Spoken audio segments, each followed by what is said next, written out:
the stage was set for a constitutional turning point. It arrived in 2008 in a case called District of Columbia v. Heller.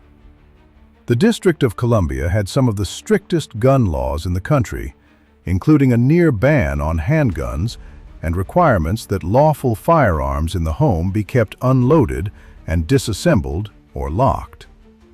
A security guard named Dick Heller challenged those laws, arguing that they violated his Second Amendment rights. For the first time in American history, the Supreme Court squarely confronted the question: does the Second Amendment protect an individual right to possess a firearm for personal use, like self-defense in the home? By a 5-4 vote, the court said yes.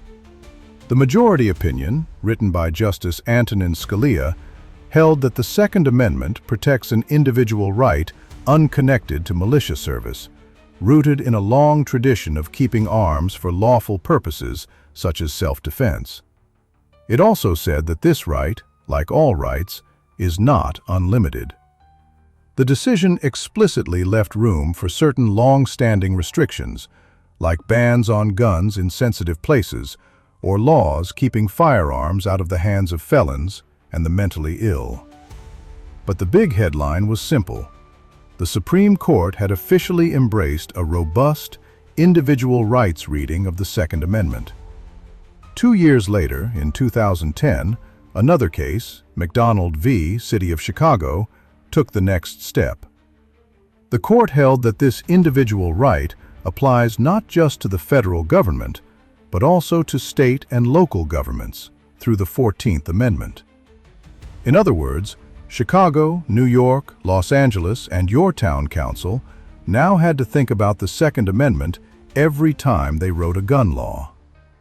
From the founding in 1791 to Heller in 2008 is 217 years.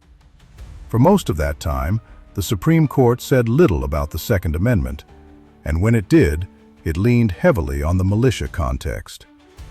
Now, in the span of 2 decisions, the court had reshaped the landscape.